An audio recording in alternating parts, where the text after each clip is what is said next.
The materials that we have for today really go into two different directions. First of all, we have a lot of very interesting stories, particularly a little bit about Elijah and a lot about Elisha.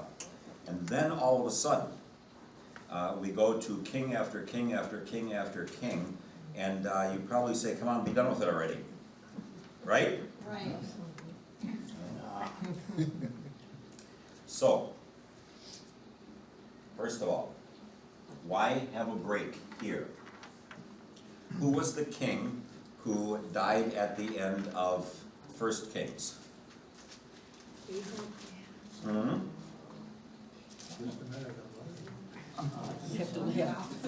What do you mean you're looking at? It's not in your mind? Was that David? Well, we had David. Oh, no. We haven't seen Saul and David for years. Is it Ahab? Ahab. Ahab. All right. There we go, You got Ahab. it right. Why didn't you say it? See, then you're never right. Depends on if you grade on Oh, the I should have curve. looked at that. I don't grade on the curve. If God grades on the curve. No, God doesn't grade on the curve either. Anyway, Ahab died, and he is replaced by his son Ahaziah. Now, if you go back to your king's list, okay, and I'm sure you all brought your king's list with you, suitable for framing, Yeah, How long ago did we get that? April 30th. last week. April 30th. Last week. All right. So anyway, in Israel, up in the northern kingdom, we have Jeroboam and Nadab, Baasha and Elah, Zimri, who's just a week, Omri, Ahab, now Ahaziah and Jehoram. All right. So we are in the first major actual dynasty where you go past the son, just getting in there for a little bit of time. And we get these notes from time to time about who rebels and breaks away. The Moabites are going to rebel now, later the Edomites. So the Moabites over here to the east of the Jordan, around by the Dead Sea, the Edomites down farther in the area down here are going to rebel before too long as well. But anyway, we're told that he fell from a roof. What do you notice about most construction sites? They put up a fence. As they go up higher, they have just some sort of a wooden rail. Just so when they're walking around, you know where it is. And in one of the books of Moses, I forget which one, maybe it's even more than once, it says make sure you put a rail around your roof so people don't fall.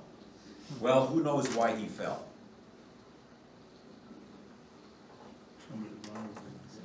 Oh, somebody wanted him dead. He was drinking too much.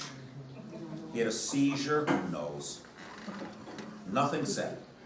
No reason given, okay? If no reason is given, don't make one up, okay? We don't need to help the Bible out. But the important thing about this is, when Ahaziah falls, he wants to find out, is he going to get well again? What is his mother's name? What is his mother's name? Something like Jezreel or something like that. Jezebel. Jezebel. Jezebel. Jezebel is mommy. What kind of god does Jezebel worship? Baal and Asherah.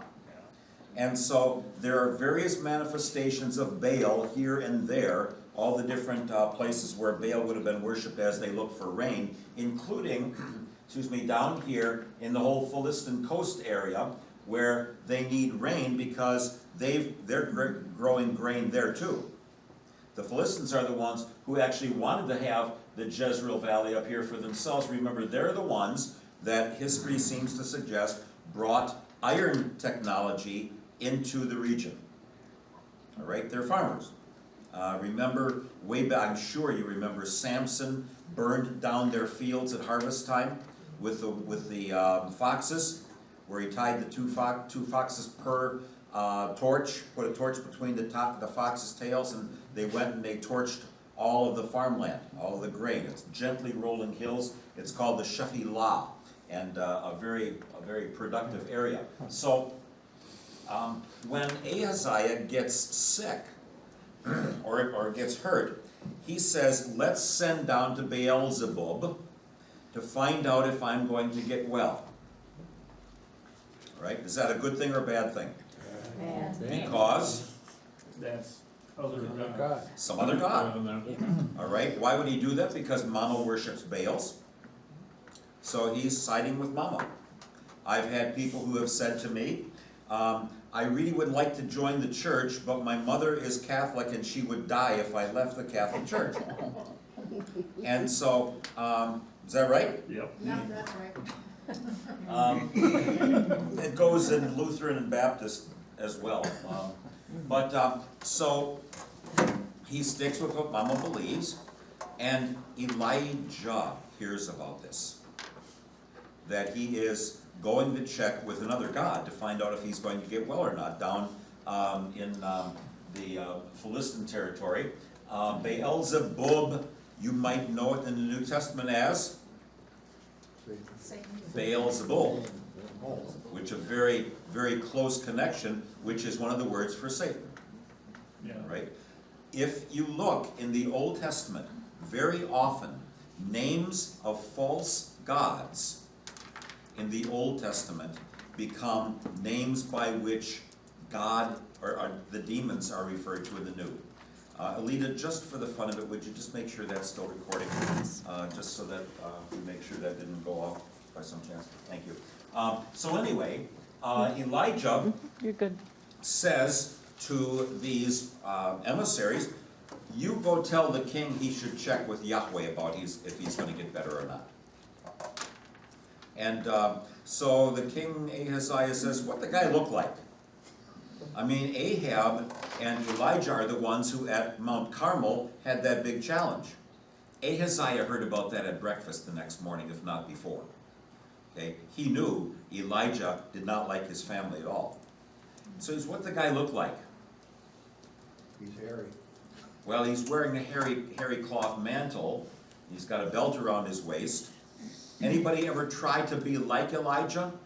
John the Baptist. John the Baptist. Yeah. And it's almost like, well, if that's the way he dressed, that's the way I have to dress. You know, saw the magazine paging through, you know, that's what I have to order now. So a very rough kind of clothing. So he's not hairy. He's wearing a haircloth garment, which does not sound very nice to me. Itchy. Huh? Itchy.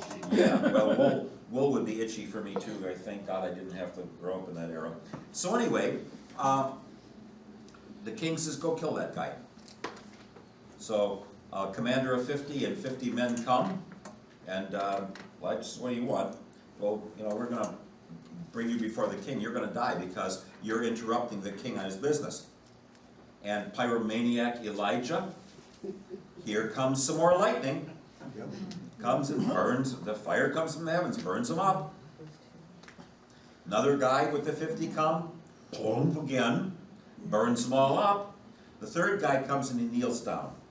He says, sir, I'm just doing my job. Would you save my life and the life of my men? He says, sure. Goes with him and then lets the king know, you're gonna die. You're not gonna recover from this. And Yahweh, who happens to be God, is the one who's telling you that. Mom is not gonna like that very much, of course. And so, one of the things to note here is he didn't have any kids who were old enough, so his brother takes over. We've not had that happen before. So with Jeroboam, he rules close to a quarter century. His son takes over for a couple of years, and the new general doesn't like him. Baasha rules for a quarter century. When his son Elah takes over, he's roaring drunk, and Zimri kills him, and a week later Zimri dies. And I think I might have misspoken that the palace was burned down by Elah. It's Zimri, who had only ruled 1 week, who burns the palace down around himself. So I made that mistake. I'm sure you all caught it. I just We don't want to. too polite to tell me last week, but anyway, so his brother Jehoram takes over, and he'll rule for a while. Now sometimes these are Joram, sometimes Jehoram. They're not always the same guy. So I'd like you to look at the sheet if you have it. If you don't have it, you could sneak up here maybe and get a copy in the front. But don't go in front of the camera. That's the only thing I ask is don't go in front of the camera. Otherwise, everything will blow up. Or So, look on the list of kings. And Maria has it arranged very nicely. 849, or 873 to 849 in the kingdom of Judah. Okay, 849 Yep. in the kingdom of Judah. Jehoshaphat. You see that? That's Jehoshaphat? All right. And then you go over on the other side, and you've got Omri, Ahab, Ahaziah, and Jehoram. Now, look at 849 to 842. Jehoram. Huh? Joram. Jehoram. Jehoram, yes. In which column? In both. both In both. Both columns. both columns. In the north and in the south, at the same time, there is a guy named Jehoram or Joram ruling as king. North and south. Different guys. Different guys. Yep. Yeah. Different guys. If you look So on the there was list, a lot of commonality with names like. because Jeho is the word for Yahweh, Yes, yes. okay? Yeah. So Yahweh is great, is what the name means in both. Which does tell you, even in the north, even though they might be having these golden calves at their worship sites, and by the way, another reason why they might have had those golden calves would be kind of similar. I talked to you about the power of the bull last week. Another thing could be, they do have images of the gods standing on top of animals.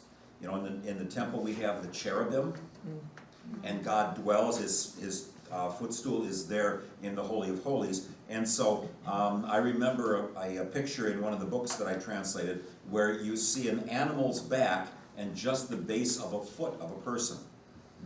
So there was someone who was standing on top of that animal and sort of walking on it like you would see at the circus. And that's another way in which some people suggest that those two, the calves, were simply the footstool for Yahweh. All right, and not a false god. They become that, but the trouble is if you read enough books and enough people sat around the fire thinking, you usually get about 8 viewpoints on every single last thing. And I cannot wait to be done reading the commentaries on Samuel and Kings because of where are the cities located. For example, there's a city called Aphek. And the First Kings volume I was reading said, well, there are 5 different places that are identified as Aphek. You know, and we've got Gibeah and Geba and Gibeon, and which one is Saul at and not. And so a lot of this is just the confusion because there were a lot of places that were named the same thing. I wonder how many Long Lakes there are in Minnesota. Oh, yeah. Okay? And so if you say, well, I grew up by Long Lake. Which one? You know, maybe a few of them only have one, but some of them, there are a lot of them. I know there are like 14 Long Lakes in Michigan from something that I remember from way back when. So, you know, here, Jehoram is simply Yahweh is great. But notice, in the north, the right-hand column, it's Omri, Ahab, Ahaziah, Jehoram. In the south, it's Jehoram and then Ahaziah. All right? So the trouble is, if you're not paying very careful attention, you simply say, oh, nuts to it, and go on. But the reason in the northern kingdom, we have, first of all, Ahaziah, who falls off the roof. His brother, Jehoram, takes over. And that we're going to see that that's the end of the deal. Okay, Dad had died in a battle at Ramoth Gilead, which is way over on the east side here, east of the Sea of Galilee, where he was shot. Remember, that's when Jehoshaphat dressed up like a king, and he dressed up, Ahab dressed up like a common soldier, and just by chance, it says, an arrow went between the scales of the armor, and he died in his chariot. Well, so then Ahaziah, he's going to still want to get that land back, but he doesn't rule there very long. So you've got Jehoram up in the north and Jehoram down in the south. It's going to get a little more complicated, okay? Just, if you don't remember it all, so what? If you hear it once, so maybe you heard something once and maybe something will stick and you'll have a little better idea. So don't worry about all of this stuff if you can't remember it. So anyway, Jehoram, the brother of Ahaziah, in the north is the king. And remember, the north is Israel, the south is Judah. And as I've mentioned, Kings basically tells us the story of the northern kingdom. And then says, oh, by the way, here's what's going on in the south at that time. Because it's probably people who were disenfranchised, were kicked out of leading in worship, who just stayed there and evaluated according to what they knew from the writings, the words from Moses. They knew that God said it's not going to go on forever. So they keep track of what are the major events in the reign of that king. Well, chapter 2 then is going to be the end of Elijah. How did Elijah go up into heaven? A fiery chariot, is that right?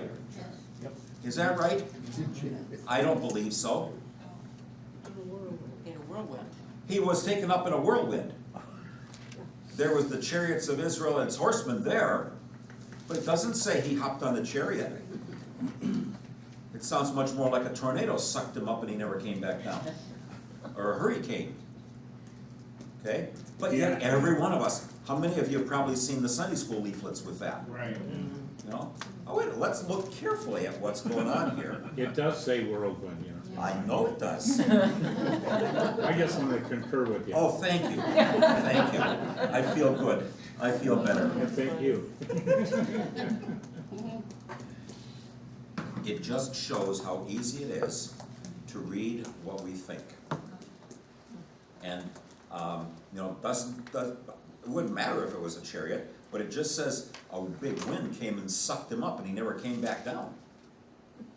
And so just, you know, to watch as we go along. Well, Elijah is going to be taken up into the heavens. Now, that's never happened before.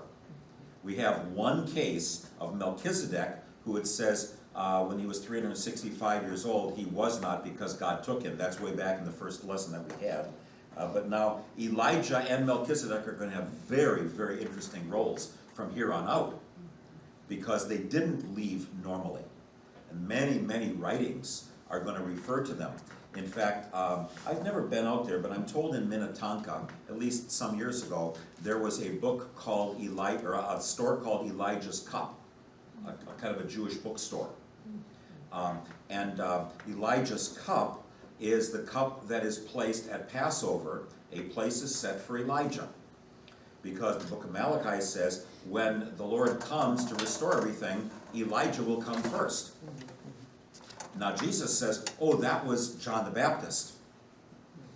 And if you look at the stories we're going to look at today, some of them from Elijah, but more from Elisha, we're going to say Jesus fills much more of the role of being a prophet in the New Testament than a king or a priest, because of the, quote, miracles that he does, that are like the miracles that were done by Elijah and particularly Elisha.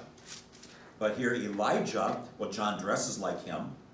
John accuses and attacks King Herod for having a wife who was married to his brother, and he took the brother's wife away. And so there are a variety of things that are going to be there. But anyway, 4 different places Elijah says, why don't you just stay here? Elisha says, no, you're going to be hauled away. I'm going with you. I know some strange things are happening. And so Gilgal, Bethel, Jericho, and the Jordan, they're kind of going down toward the Jordan. And so we have this amazing thing, amazing connections between Moses and Elijah. Remember, they are the only 2 who talked to God Mount Sinai and Mount Horeb, right? They both do, and they're the only ones who directly have conversation with God up on the mountain. You ever heard of something called the Transfiguration? Who's talking with Jesus up on the mountain? Moses and Elijah. Continuing the conversation about God's plan for restoration. Now I do acknowledge Elisha is also going to whack the water when he comes back. But Elijah parts the waters, Moses parted the waters, right? And Elijah. Moses parted the waters, or God did with Moses standing there waving his arms, at the sea. Joshua, his successor, parted the waters when they came into the land. Elijah leaves the land and parts the waters. Why didn't he swim? Part the water and go through. Elisha, his successor, parts the waters when he comes back in. I personally think that baptism in the New Testament and Jesus being baptized in the Jordan River, that it's not just the water, but it's entering into the land of promise in a new relationship with God. I think there's a geographical component as well, because when we're baptized, we come into a new relationship with God. We leave the old behind. And so in essence, it's sort of like going back out of the country and coming back in again. Just one of the many aspects of it, but that's certainly got a little bit of something there as well. So, Is Elisha related to Elijah? no. Elisha is plowing with 12 yoke of oxen when Elijah comes, throws his mantle around him back, I think, the end of chapter 19, and then makes him his successor. But they are not relatives. In fact, we hear nothing about, as far as I know, either one of them even being married. We do hear with Eli that his sons, and Samuel with his sons. I don't believe there's anything about family members for either one of them. Which is kind of like Paul in the New Testament, who goes forth and he's not married either. So anyway, Elisha says, can I get a double portion of the Spirit? What does that mean? Remember double portions anywhere? Huh? Yeah, inheritance. Double portion means, well, it's inheritance, but it also means you're the prime member of the next generation. Okay, so he wants to be the head of the seminary. Because Elijah's the head of the seminary. He says, I would like to be the head of the prophets, the one who is in charge of them. And Elijah says, well, if you see me taken away, then that'll be true. And then we'll find out Elisha is the one who is involved in training and teaching and all of that. Yeah, yeah. Oh, man, you have to travel around, because in Elisha's journeys, as we get into this a little bit further, they were into the sons of the prophets. Yeah, He was the main person. they do. He kind of moved around, and he, Just like there are different churches, there would be different places where they would be gathered together. For what purpose is all we don't know. We do know that things were going well enough that they had to build a new seminary down by the Jordan when the axe head flies off. So it must have been a time when it was okay versus when Ahab and Jezebel were killing all of the sons of the prophets. Yeah, there would be different places. After Elijah is taken up into the heavens, all the boys in the band say, hey, let's go look for him. Maybe he plopped down somewhere. Maybe he fell down somewhere. Have you ever heard of somebody who was all of a sudden swept away and showed up somewhere else? Yeah, movie slippers. I mean in the Bible. Oh. That's the only thing we talk about. That's the only thing we can talk about here. It happened to Philip last Sunday in the Acts lesson. He baptizes the Ethiopian eunuch, and it says then the Spirit caught him up, and all of a sudden he was in Azotus. The ruby slippers. I don't. Is that modern? Because I don't get to talk to anything after, very early. Was there a movie about that or something? Was Enoch one of these people also? Yes. I misspoke myself. I said Melchizedek. I meant Enoch. I'm sorry, I misspoke myself. Melchizedek comes in as well. Enoch is the one who walked with God, and he was not. That's Methuselah's relative. Okay, yeah, I'm sorry, I said that wrong. Yes, thank you. Otherwise, I'd have had to correct it next week, and I would have one more week to correct it before it was lost. We would have forgotten by then. All right, so now we, at the end of the chapter 2, we start having troubles, things that are going on. I think there are more stories about Elisha and children than anybody else in the Bible. Not all good either. So, huh? Not this one. Not this one, yeah. Elijah has been taken up in the heavens. Elisha comes back with the robe, and then it says that the people bow down and talk with him and ask him whether they can go look for him. So, okay, they look for him, didn't find him. Now the men of the city say, this is a nice place, but the water is bad. And that's in Jericho. And so what does he do? He says, bring me a new bowl, put salt in it. They brought it to him. He went to the spring of water, threw the salt in, and said, thus says the Lord, I've made this water wholesome. So, what company did he found? Huh? Morton? Yeah. No, it wasn't Morton. Culligan. Huh? Culligan. Culligan. He formed the Culligan Company. I mean, it's very clear. The Bible talks about everything that we have today. It already was done beforehand. They don't advertise that way though. Hey, Elisha, man! Hey, Elisha! Anyway, okay, so he goes up from there to Bethel. Remember what's going on up in Bethel? That's where they have built this alternate worship site. I had 2 boys, I think, standing out in front of church. It's got to be almost 10 years ago now, as I was coming for confirmation one day. And one of the boys said to me, it was the strangest conversation I've ever had with a child, as far as I can tell. He said they should tear this church down and build a senior citizens place and make it useful for something. Oh my, jeez. Out of the clear blue. Got your attention. Out of the clear blue. And the voice was just kind of even strange. Now, you know, they didn't make that up. Mom and Dad have probably been talking about how churches are a waste. So this guy had a chance to dump on me what my guess would be he heard at home. All right? That's these boys. Go up, you Baldy. Now, you know the monks who have the tonsure, that's not here. One of the things is you're not supposed to cut your hair. So what do you do if somebody's bald? Okay, then, you know, you look different if you're supposed to let your hair grow long because you're a prophet, and then you don't have any hair.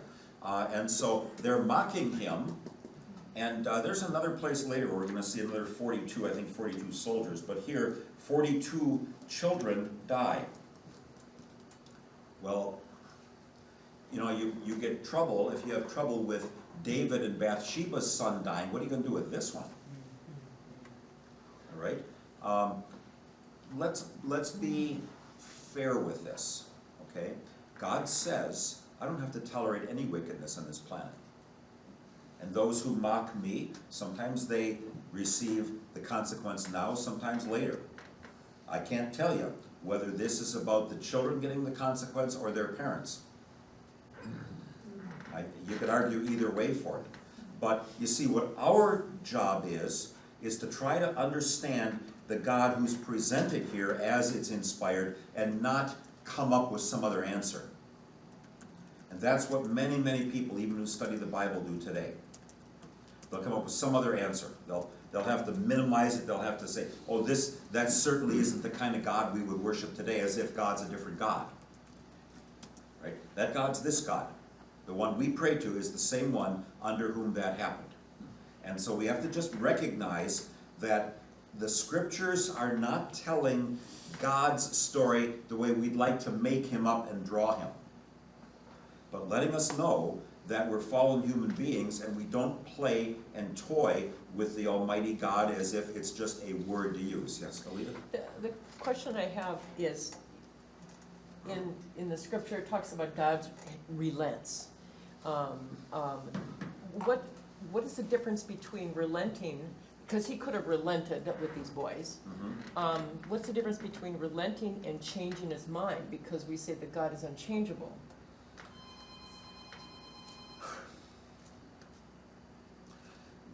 Changing, a lot of it is we only have human words to describe God. All right, and so the classic one for me is always, does God get angry? Well, not the way we talk about getting angry. We talk about getting angry when someone doesn't do what we ask them to do. That's usually when we get angry, or is doing something we don't want them to do. God's wrath comes when his love is rejected. Right? Yeah. So we will see a couple of times here where someone has sinned. Ahab, who took care of killing Jezebel, Jezebel, who takes care of killing Naboth, so that her husband can get the land. Well, then Ahab goes into this real mourning scene, and Elijah says, okay, the consequences are still going to come on your family. They're going to be removed, but not quite yet.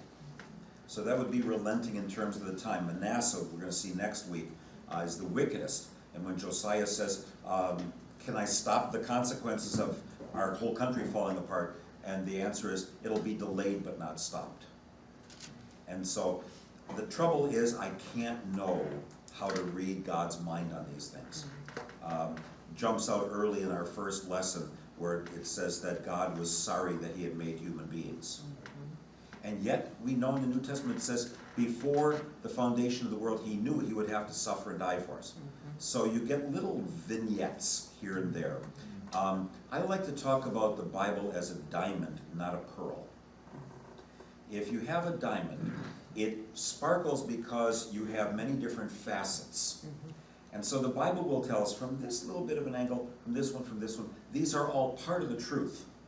I had a Jewish friend, Jonathan Magonet, in Great Britain. I knew him in Heidelberg. And he said, you know, the trouble with Christians is they want one answer. And it may be that there are various aspects to something that all can have a measure of truth. If you say, I have to have this one answer, and this has to be the correct thing. Now, if it's, you know, where did he cross the Jordan? There's a specific place where he crossed the Jordan. But in terms of the meaning of what are we going to do with these boys, that may go in several different directions. And sometimes it's not stated real clearly, maybe because the Lord wants us to think of it from different angles. You know, is it the children in themselves? Is it their parents who put them up to it? Are they, I think they're really rejecting God. And they're saying to God's servant, we wish you were out of here. We don't think anything of you. And that can only go so long. And then and God finally says, I can act on that. But this is God being rejected, as Elisha's being rejected. Yeah. And so whether it's he relents or he changes his mind, the biggest problem is I'm stuck with human language to talk about things that go way beyond it, and I can't always get it exact. So the Bible has anthropomorphisms. You heard that word? I have, but I can't remember what it And, means. anthropos is the word for human. Yeah. Morphe is the word for form. So God has a face. He has a stiff, or he has a neck. He hides his face. He shuts his ears. His nose gets red in anger. Anthropopathisms are like what you're asking about. The attribution to God of human emotions. So angry, sorry, and things like that. But we only can approximate, saying, well, this gives us a little idea of what's going on. But if I'm going to nail it down so I can describe exactly God's relationship, then I'm probably going to be in trouble and make up something that's maybe off the beaten path from what's really there. So we see it, recognize that there is something there. He doesn't always stop the wrath. Aaron's two sons, Nadab and Abihu, die when they offer the unholy fire. Achan is stoned with his family. Aaron can build a golden calf, and it seems like he's the Teflon high priest, and nothing sticks. So who knows why? Why doesn't Cain get put to death by God for killing Abel? No. And yet all but 8 people are put to death by the flood. And so, we can look at it. I'm not sure that we're going to be able to really understand all the details of all of those. But that's part of just, reading it. And what I don't want to do is say, well, that's part of the Bible I don't like, so I'm going to ignore it. Yeah. That's what many biblical scholars today are doing. They want a book about morality, so anything that's immoral, they will simply say that's part of a world that we have to reject, instead of saying maybe God was involved in that to say, I'm serious about what's going on this planet, and I'm not letting everything go forever. Finally the day of judgment, he's going to draw the line, and we do not have a cyclical view of history, we have a linear view. It's not, comes round and round and round again, has a beginning, has an end. That's in his hand, it may be 834,000 AD when he comes back, or maybe 3 million AD. It may be before we get home. Yeah. But that's in his knowledge. So I often wonder if we're not part of the early church. Hmm. You know, and someday they'll say, oh, back in the early church, you know, it'll be us. We think, that was a long way back. We talk about Augustine, he was 390 or 400. He was a long time after the time of Christ, and yet people talk about, well, back in the early church era. He would have been pretty frustrated about that, as would many of the others who, you know, they thought about it as a long time ago. But that's the best that I can do, is try and say it's there, at least draw it in without trying to vote on every passage, do I like this one or not? I think just by explaining that you see it more as a diamond than as a pearl with the different facets and little pictures, that's helpful. Mhm, So, I would, yes, sir. all I would say, I think it all has something to do with God's love, his unceasing, relentless love that he has for us. If you were one of the 42 kids' mommies and daddies, would you say that? Don't I take don't wanna one. generalize. And that's what I would suggest. You may generalize about God's love for us, but don't ignore God's wrath and punishment. That is the other side of the coin. It's never used to threaten people, but it is there. No, I don't. But see, Bruce, that's the kind of thing where somebody would say, oh, if it's all about God's love, chop that verse out. And why Marcion said, I don't buy the Old Testament because it's about a nasty God. And so that, you know, instead of saying it's the same God and Yes. he deals in justice and mercy, it's, well, I'm only gonna pick the stories I like, which is why in Sunday school, they probably didn't have this one in there, right? Well, where I was gonna go was the agape, No that's doubt. the all-encompassing love, right? And so, That's a nice general statement for Well, us as Christians, but right, okay, it has to include this as well. It yes. has to take all of it into account and try to say, okay, let's not just It's way say, above me. well, no, no, it's not. Well, But if we say, well, God loves everybody, doesn't he? No. I mean, he loves everybody enough to die for them, but he is not at peace with every human on the planet with the way they're living right now. And so we have to recognize God's justice and God's judgment are there as well. And if God loved everybody and everybody's gonna be saved, then why are we sitting down here trying to learn about the scriptures and learn how we can share who he really is? well, is there anything you say, would that be justice, would that be the key word? They're both there. You cannot have one or the other. Without the other, yeah. You have to have both of them. God's justice is finally dealt with on Good Friday. Yeah. But that doesn't mean some people didn't lose the game earlier and die apart from him. Dale? In my discipline of physics and astronomy, I've been forced to think in different dimensions, or at least appreciate that some things need to be explained that way. And one of the most fascinating books I've ever read was Flatland, where they talked about beings that existed on a line, which is called line land, and all they could do is go back and forth on a line. That was their existence, and if you met someone, you were in trouble. You had to kind of go through that to get to the other side. There was also a point line, when you were the only person in point line. Then you went to line land, Yeah. and it was tough to navigate, because like you say, you couldn't go easily past someone. But then there was flat land, which is you existed on tabletop. Well, every time you went to a new dimension, you were God. Now, the person in point land would think that it was godlike to be able to go some distance, because they couldn't go anywhere. And the person who was a two-dimensional person would say, line one, that's nothing, you can only go back and forth. Well, we can go back and forth and in and out. Now, we're three-dimensional objects. That's how our mind thinks. Yeah. We're gods to someone who lived in point land or line land or flat land. Mhm. We couldn't possibly think like that. We could imagine how it would be to leave our land, but we'd never know how that really was. Now, there's many more dimensions than three. There's at least four, with the fourth one being time. And when you get into other realms, Yeah. they need 11 to explain our universe, if you talk about string theory. Now, God probably has 1 million dimensions. You know, and so to try to understand everything that God's talking about and how he thinks and how he is, how silly is that? Doesn't mean we're not supposed to do it, but how silly is that? The idea that a lot of people would have of reading the Bible is if I can figure God out, then I can figure out how I can relate to him and not get tripped up.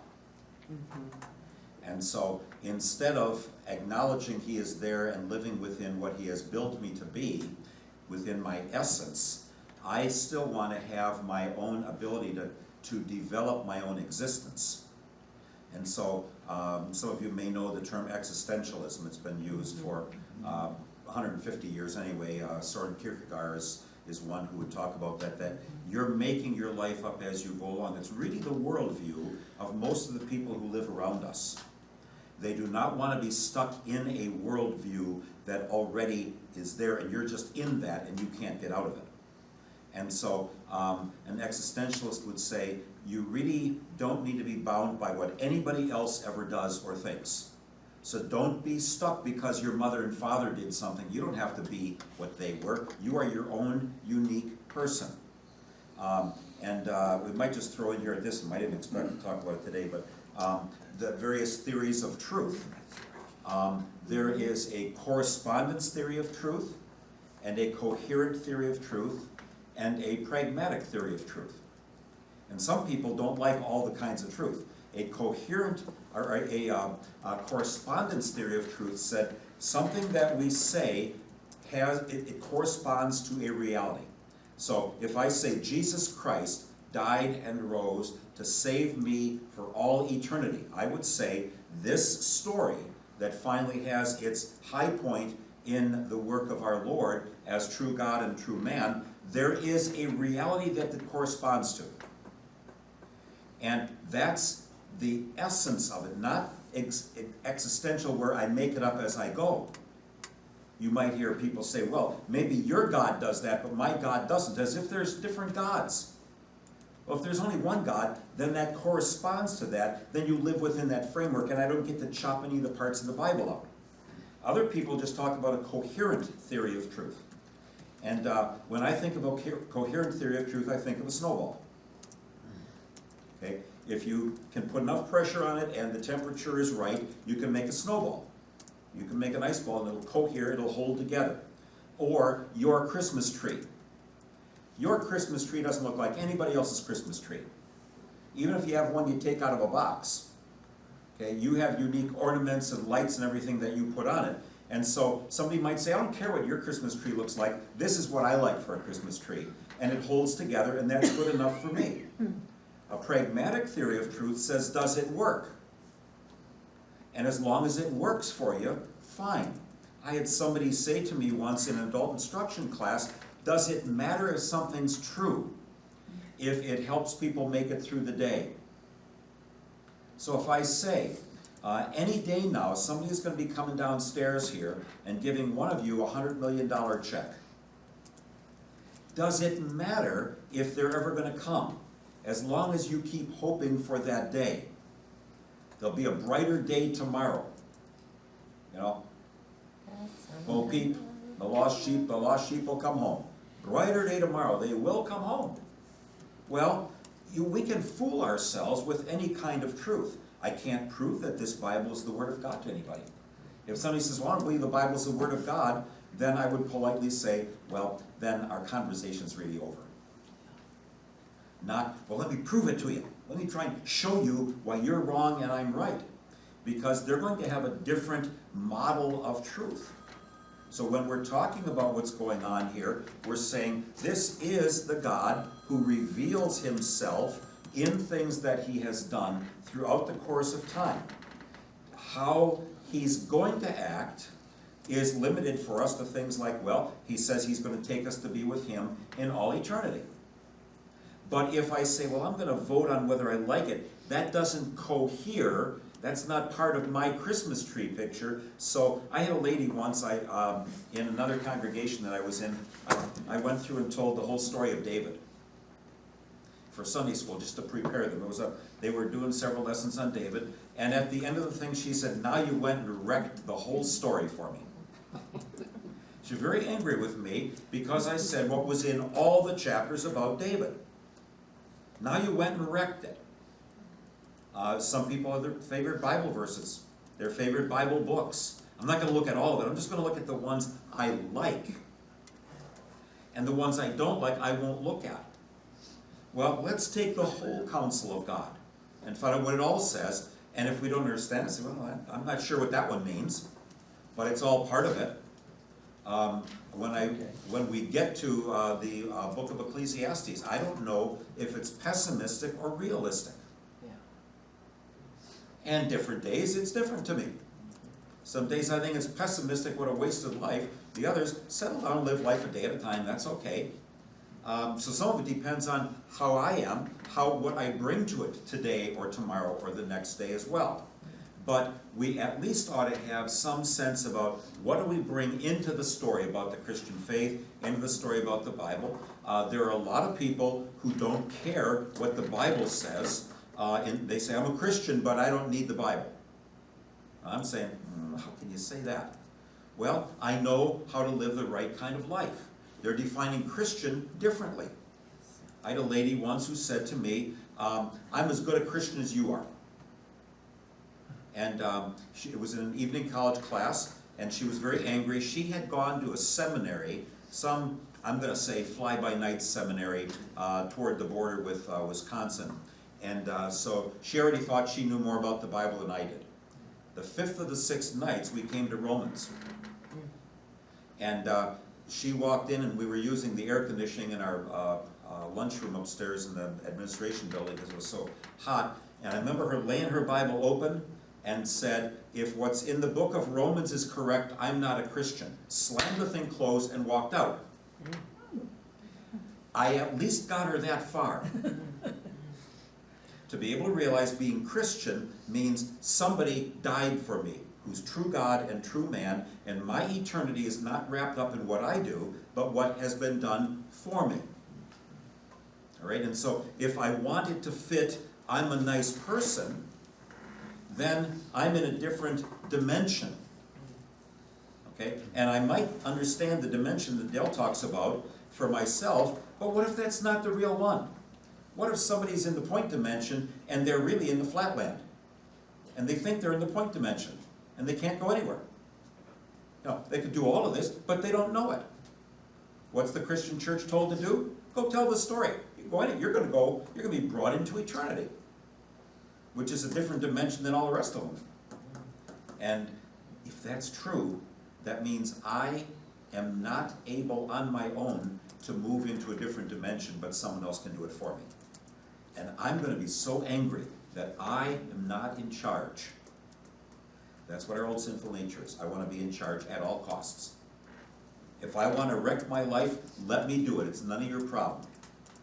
We're going, yes, it is. Because we're involved in this together. And so when we're reading this, if I say, I don't like that story, that's okay. Right? It's okay to say, I don't like that story. Or I don't understand that one, or that one doesn't make sense to me. But not to the point of, well, I'm going to throw that one out. And yet we do that.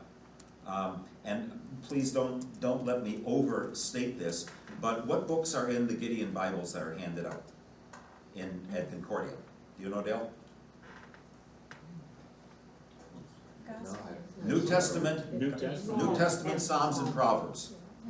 Why don't they put Genesis in there about the creation and fall? Now, I'm not going to get in trouble with the Gideons. We have them here, and they do wonderful work. But anytime you pick some books out, you don't use other ones.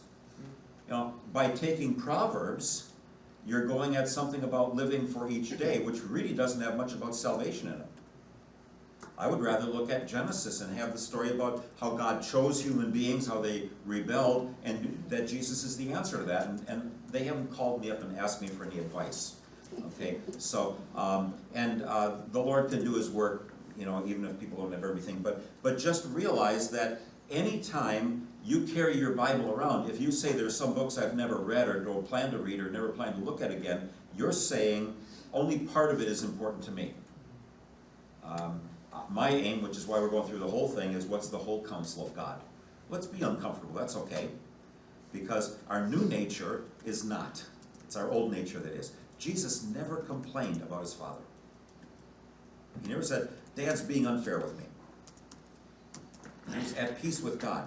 And so the aim of the scriptures is to be at peace with God. Let him be God, and don't worry about that you have to recreate whatever the world is going to be in your own image so you're happy with it.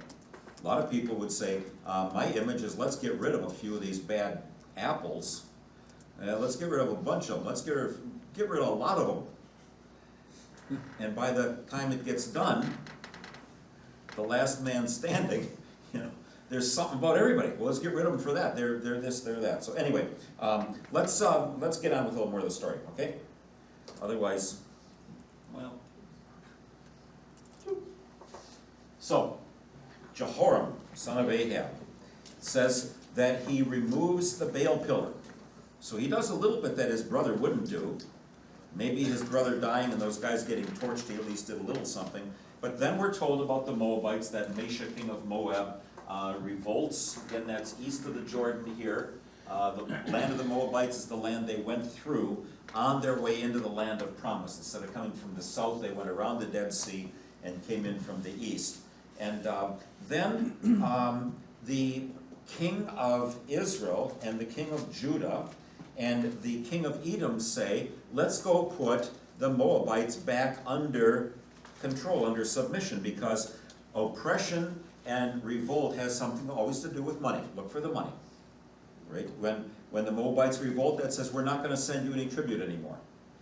It's like way back when in the book of Genesis, when in chapter 14, the 4 kings against the 5, they quit sending in the toll booth money back to the bosses down in southern Iraq, and the bosses said, we're going to come and take our money and get rid of you.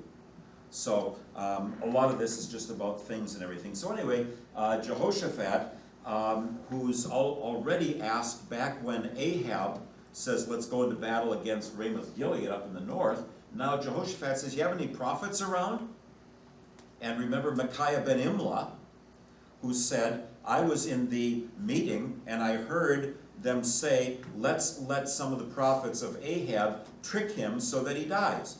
Because he spared the king of Syria when God had wanted him dead, so now he's being taken out by a battle against them. You make peace with somebody, and then you get on the outs with them, they're going to do God's punishment, as it were. So Elisha then prays, and it says that he asks for a minstrel. So cook up the music a little bit, and I am absolutely a lousy dancer. I am a terrible, lousy dancer. I grew up in the age where you weren't supposed to learn how to do it. It wouldn't have mattered. If they'd have let me do it, I'd still been no good. But a very, very few times in my life, I have been in a place where I was dancing, and the lights may be bright and they dim them a little bit, and you begin to forget everything around you, and you just kind of focus in on the person that you were with. That's kind of what the prophets do. There's all sorts of broadcasting going on, and they finally have everything else taken away. Anthony Kaminsky, yesterday we were talking in confirmation class, and he says he plays music. He's got his loud music on when he's doing his homework. I said, that would drive me nuts. I need quiet, so I have classical music on without words. That I can have on in the background. He said, yeah, but there's only one alternate voice hitting me instead of all the other stuff going around in the house. So I'm only hearing my music instead of the music and the television and my brother and my parents and all of that. So he's trying to push the rest of that stuff out of the way. That's what Elisha is doing here. It's the only time we are told that they got a minstrel out. And then God says through him, God is going to make water come into the riverbed on a dry day. So water comes up from under the ground. The land down here in this area east of the Jordan, I don't know exactly where and how, but Petra is down there as well, inland I believe, or to the east a little bit, but it's very red soil. Must be a lot of iron oxide in it, right, Del? Wouldn't that be the red soil? And it's Petra. If you've ever seen that, it was in one of the Indiana Jones episodes where Kathy and I went on our honeymoon in western Colorado. You had the same thing with very red soil. So this water comes up, fills this lake or riverbed, and the water goes flowing and it all looks red. And the Moabites say, the coalition partners down there, Edom and Israel and Judah, must have gotten in a fight with each other. They've killed each other off. Here comes their blood. Let's go and pick their camp clean. So they go to pick the camp clean, and then these guys in the coalition, they're able to come and attack them. And they've come out from their city. But then the strange thing happens that the king, trying to get his God on his side, kills his son up on the city wall.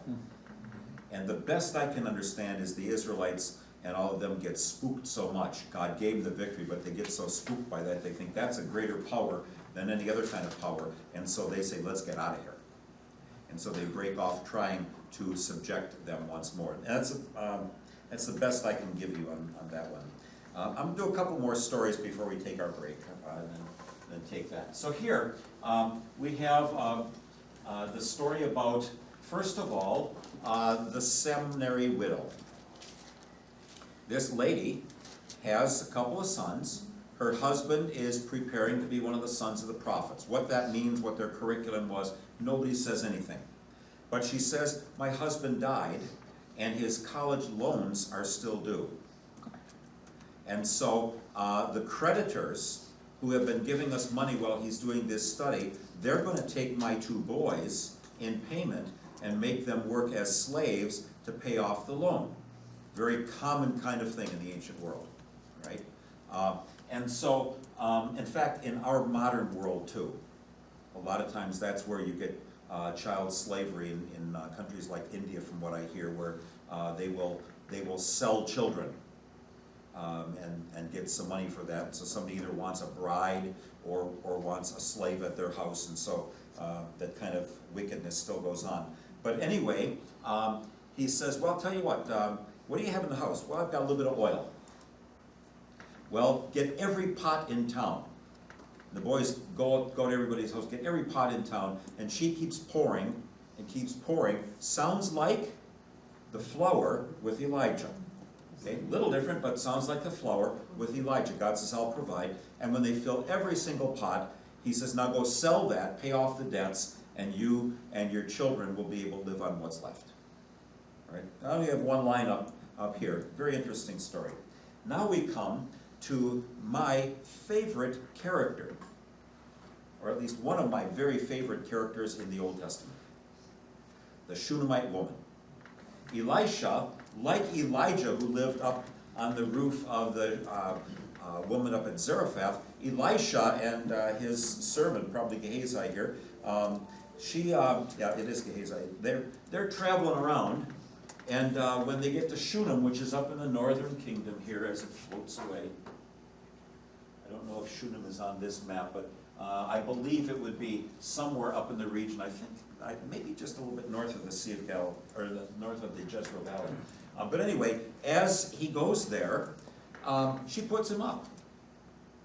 And so Elisha and Gehazi are saying, you know, we got to do something nice for that lady. She's always very gracious to us. She always has a place for us to stay. And so they cook up this scheme, and they say, well, what can we do for you? Now, how many children does she have? None. What's the dream for every woman back then? To bring children into the world. I mean, that was the kind of standard of what they would have. And so they say, well, what can we do for you? And she says, and I have how many exclamation points after this? 7. I live among my own people. You know what she said? I'm doing all right. How many people in the Bible say, I'm doing all right? Yeah. So I wish I had this, wish I had that. This would be nice, that wouldn't be bad. She says, I live in the midst of my own people, I'm doing okay, I'm not worried about anything. I think for an adult, that is the greatest statement of faith I have in the Bible. Because she's not waiting for anything more. She says, it's all right. Well, anyway, they mess around and they pray that she and her husband will have a son.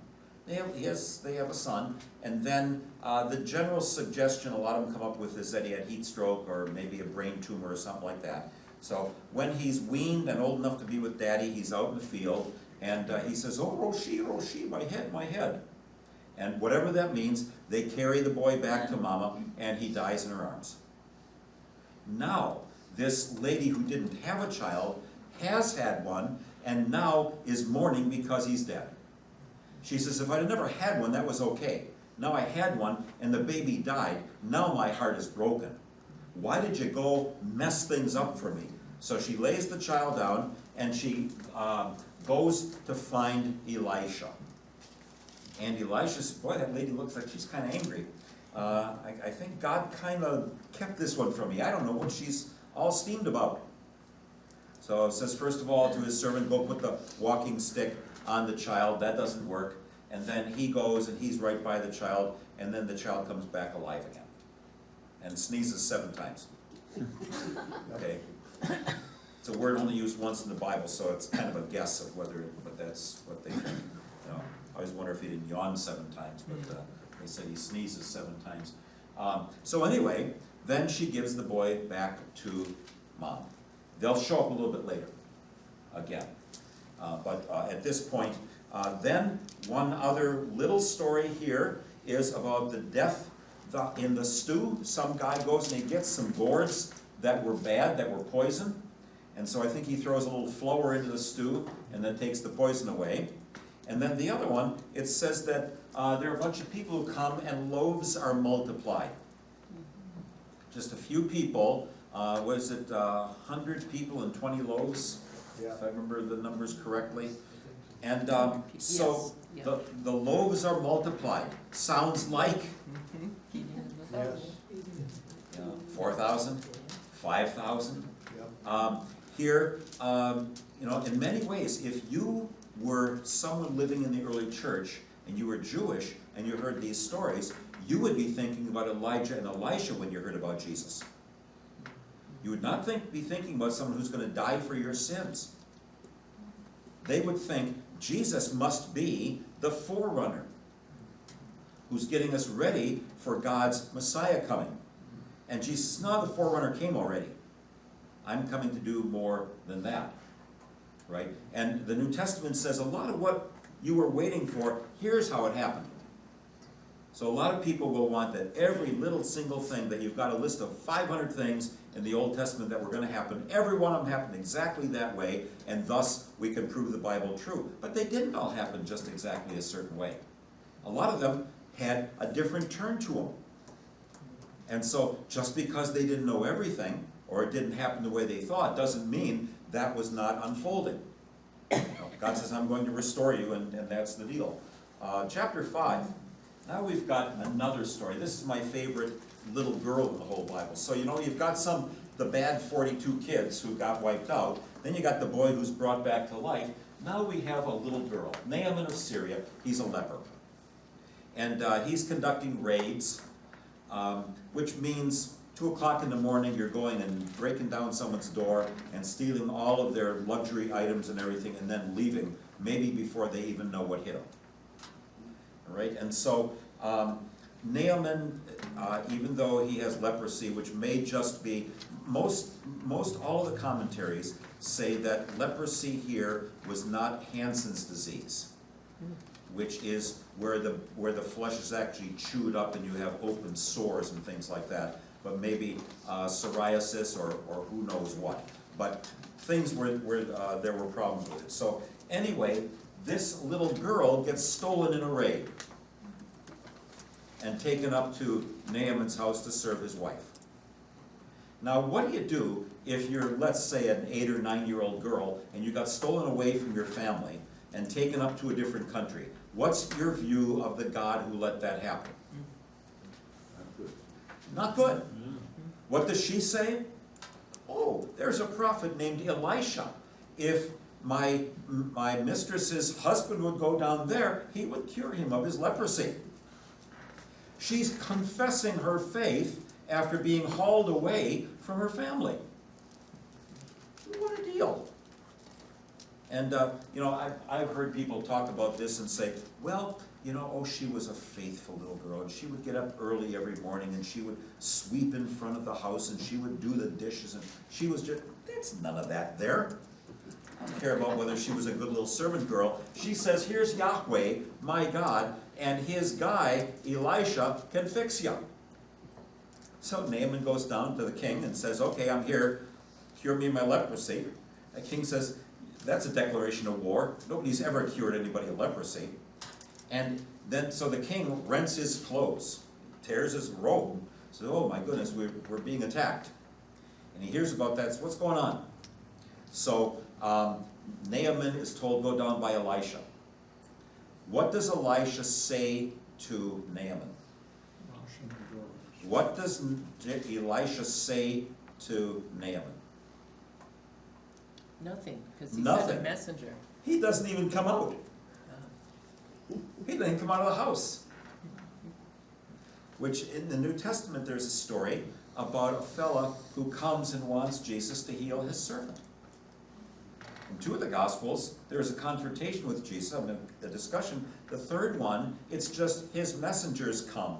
The leader says, messengers go and ask Jesus if you'd heal my servant. And Jesus and the messenger don't even, and the leader don't even talk. Says, I know what it's like to have people under authority. You can say the word and it'll be done. Well, Naaman, he's kind of irritated. By the way, that Sunday school story, when that one comes around, at least in the old Sunday school materials from CPH, they wouldn't tell you it was in all three Gospels. Because they didn't want you having to scratch your head. What about two of them say he had the conversation? The third one, that they sent messengers back and forth. So they don't even put the Luke one in there. I don't know why, but you know, let's look at all of what's there and then try and make sense of it. I'm told that that's too much to ask. So anyway, Elisha says, all right, tell him to go down the Jordan and wash 7 times. That little piddle. I've seen the Jordan in the summer. I haven't seen it in, I guess I've seen it in the spring, but not clear enough to see how it was flooding. But in the summer, it's about as wide as from this partition to this one. 10, 15 feet wide in places when it's dry season. And he says, we got some great rivers, the Abana and the Pharpar River up there. They're good rivers. Why go down a little piddly thing here? And he goes storming off. The boys in the band say, hey, if he'd have told you to do something, well, I want him to come and wave his hand around here and do hocus pocus, you know, Jimmy Ocus and all that. Says, just go do what you were asked to do. And he comes out of the water and he's cleansed. Woo! He says, I guess that's the only God I'm going to worship. That's the only God there is. So he takes a couple of donkey loads of dirt so he can kneel down on Israelite dirt when he prays. And he says, then there's a conversation. He says, now, is it okay if, you know, I do some public functions as well, and so when I go into the temple with my king, he's resting on my arm. Is it okay if I go in there? And Elisha says, go in peace. Which our church ought to learn to understand once in a while when we have some public and civic events where people have to participate and not make so much trouble. You know, some of you know what I'm talking about. Well, anyway, so Elisha refuses any kind of a reward for this, and then Gehazi says, oh, I think I could enjoy some of that money. So he goes and he lies, and then when he comes back, Elisha says, you know, I know where you were, and he gets the leprosy. So the leprosy's kind of hovering around there. God says, he can come popping on you anytime. I'm protecting you from a lot of things. He can come popping down anytime. And so Gehazi, at least at that time, gets the leprosy then. Okay, let's take a break. Wait a second. Can't do that yet. Then he leaves as a leper. Now you can stop. Really? Let's get going. Quiet. And the question is about, what about the writers who have written all this down? As you're reading the stories, there will be a little hint. It might be the summary. This king did what was against God, or this king did what was right in God's eyes. Or it might say God was keeping his promise to David to continue to have a lamp bright and shining for him. So there will be things that they are telling you. But the main point of the story, and I mentioned it was a couple weeks ago, that these are probably people who had been in leadership positions and were removed from their office by Jeroboam. And so they stay there, but they keep a record of all of the things that were done, and the things that are particularly offensive to show that the leaders are turning away from God. That's what we have here. So then it'll say all the other stuff, what they did and the wars they fought and all that, that's in a different book. But nobody can write down everything. I had a student once who broke into tears, and right in class, so what are you crying about? She says, I can't keep up with you. I'm trying to write everything down you say and I can't keep up. I said, I often say things in different ways. Nobody is going to write down everything that I said. You're to learn how to pick the highlights out, and I'll try and be careful enough to say what the major things are and look at those from different angles. But, I mean, it's like I would see people madly trying to copy this down. I said, you know that's on the website. You have all of that available before you ever come into class. That's also for when you're reading, and for you folks as well. That's available to you if you want to use it before you show up here. That you can use that to help see, okay, what are the main points? And so here's the main scenes that we have. But they have a purpose. And some people will look at different purposes, and they'll say, well, there's this accent here and there's this here. And some of it we just have to say we aren't going to always get it exact. But the way in which they write it down, it might have been just notes jotted down. There he goes again. So if somebody would want to evaluate a particular presidency, they would have their own idea, is this going to be a good president or a bad one? And so they might write down, like our various TV channels, which are going to, the cable channels are going to either like something or not like something. And you say, how can this be going on and these two different groups have such a different idea of what's happening, let's say in Baltimore? How can they be describing the same thing so differently? Well, this says, here's God's side of the story about why Samaria and the northern kingdom fell, and then why the southern kingdom fell. And so it's got, and over time there will be these little hints about these people rebelled or these people rebelled, and that's because God willed that the kingdom would not be able to control everything that they controlled before.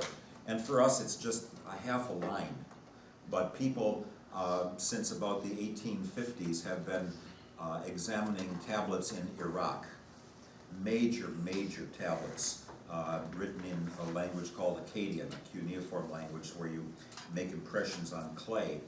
And so they have looked at a lot of other history stuff that's been written, and they'll try to say, okay, how do these things coordinate? So a lot of the people who are here are mentioned elsewhere. Jehu, who we're going to get to in just a minute, he is shown bowing down to Shalmaneser III on a big basalt, a big black kind of a stone that stands maybe yay high. And I've been from here to here looking at it in the British Museum, where he's bowing down before the Assyrian king, right? And it's referred to in the Bible too. Not everything matches exactly, and so that's part of the problem. But everyone makes their choice of what they want to say and why they want to say it, and that's it's easier with the prophets because you have them speaking directly through God to the people. Here, you're reading a story and you have to kind of catch along the way. What's the drift? What's going on? And so next week, except for Chronicles and Ezra and Nehemiah that we're going to get to in the third year, we're getting just about to the end of the narrative. And then we're going to get to discussion at certain points between God's people, God's leaders, and the people. And that's going to be a whole different kind of thing. So what you might be used to here, come fall, we're going to be reading every line. And I'm going to try and go through a lot of books, just line by line, and say, here's what's going on here, here's the framework here, here's what's going on at this point, and try and give more background and detail to it. Okay, right now, if I tried to do that, all I would do is read you the story, and that would be all we'd have time for. So anyway, so they're building a new seminary. The guy borrows an axe. Axe head flies off the handle. And what does Elisha do? Throws a stick in the water and the axe head floats. Okay? Okay. All right. Why do you laugh? Ah, that's marvelous, marvelous. Can you think of somebody looking at this and saying, oh, Jesus was on top of water too? Oh, Walked on water. sure. Okay? You know, if you're looking at strange things that happen, this is, you know, where you can pull that one in. Then Elisha keeps telling the king of Israel when they're gonna be raids. Sometimes part of the problem in here is we don't have the names of all the kings. So people are, well, which king is being talked about here? And we don't always have those. But anyway, he knows when the Arameans are going to raid. Arameans are the Syrians. So remember, like the little girl. And by the way, it bothers me greatly, more than anything else about the story. I wonder why they didn't tell me whether Naaman went back home and let that little girl go back to her mother and father. Inquiring minds want to know, and I want to know. Did he let her go back? Should have. We don't hear that part of the story. See, if I were writing it, put that part in. Yeah. Okay, I'm not writing it. So anyway, the king in Syria says, who's ratting me out? Every time we go somewhere, they're waiting for us. And they say, oh, there's nobody here. That Elisha, he has a sixth sense. He knows where you're going before you know where you're going. And he tells the king. So then they quit raiding. Then they say, well, wait a minute, we could keep on raiding if we got rid of Elisha. So they go to a city called Dothan, and they walk up to Elisha and say, we're looking for Elisha. He says, I'll take you to him. And then all these guys get struck with blindness. And I don't remember exactly how far it would be down to Samaria, but it's a walk. And Elisha's servant Gehazi says, oh my, all those big important guys and us, we're all going to get wiped out. And he says, look about you. And he sees the heavenly armies there. And we're not alone. God's got plenty of others around here with us. And so every once in a while, it doesn't mean drive like a madman, because your guardian angel is going to watch over you. Okay? But there are things going on that are above and beyond our ken that the Lord takes care of. So anyway, the site is returned when they get there. Some of the people say, well, let's kill them off now. No, they're our guests, give them a nice dinner, send them home, and they aren't going to be giving me trouble anymore. Then the Syrians, I mean, they're not going to quit. They keep coming back. So then they surround the city and they besiege it. And siege warfare simply means we keep everybody in until they starve to death. Nobody loses their life in battle on the outside. We're going to keep them from that. That's why inside a city, if you can have a place to go down and get water, dig down into the ground and get water, underground well or whatever, and that they stored their grain in cities, so that if somebody came to attack them, they've at least got food and water, bread and water. And so sooner or later that runs out. So they do the siege, and then this king is walking around with sackcloth underneath his robes, and this woman says, we ate my baby yesterday, now she hit her baby, and I'm hungry. Make her give me her baby so we can have supper tonight. And all the king can say, and all you have to do is go back to Leviticus 26 and Deuteronomy 27 and 28. Because it says in there, if you turn away from God, these are the things that are going to be happening. And in Josephus' day, the Jew who becomes an army general for the Romans, and he writes the wars, about all the wars. His description of what happened in Jerusalem when they did siege warfare is just horrendous. It's awful of what people did to each other, and so we know that goes on. Well, anyway, what does the king say? I got to get that Elisha guy. He's the troublemaker. So you're the troubler. You're the one who makes the problem for me. And so Elisha says the city is going to be delivered by tomorrow. Bread and everything is going to be selling at normal costs. And the captain who's standing there says, even if the Lord opened the heavens and threw rain down, you're not gonna have that tomorrow. Well, there's some lepers who are starving, they're outside the city, and they go to, they say, let's go get some food from them. Either they'll kill us or they'll give us a little bit of food. So they go and they find the camp is empty. And there's baggage and everything and weaponry all the way down to Jordan. And what have they done? God put a scary spirit in them. They all ran away. All ran away. And so then the next day, everybody's going out into the camp to get the food, and the captain gets stomped to death in the process. So he gets to see it, but he doesn't get to eat any of that. So this is what we call holy war, or God's war. He can win victories with means that we don't anticipate or expect.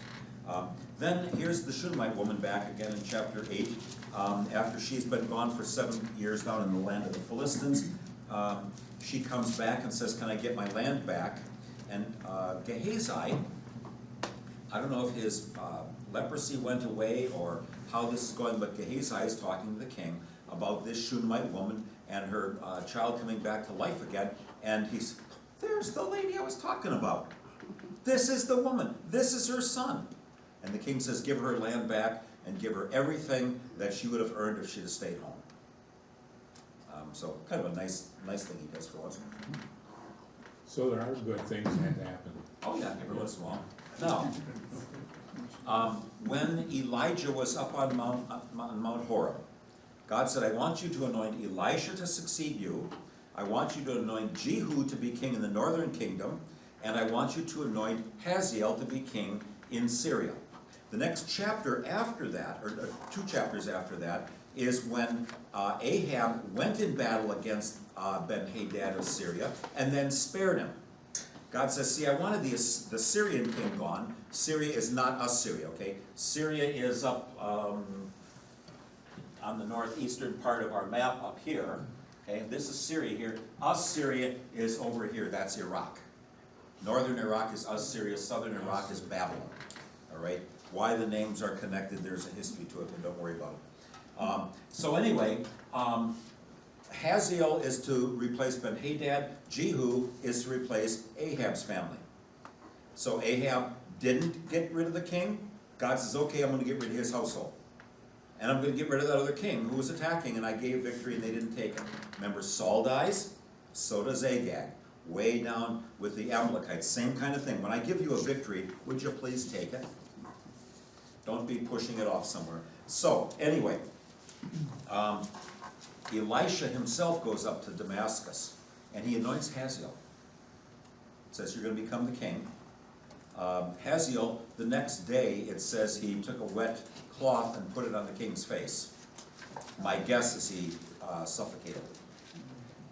Some people say, well, it could have been he just put a compress on his head, or you know, a cold cloth or something, right at the time when he was dying. I think he killed him and took over. But he said, oh, I went in to see the king, and he wasn't breathing anymore.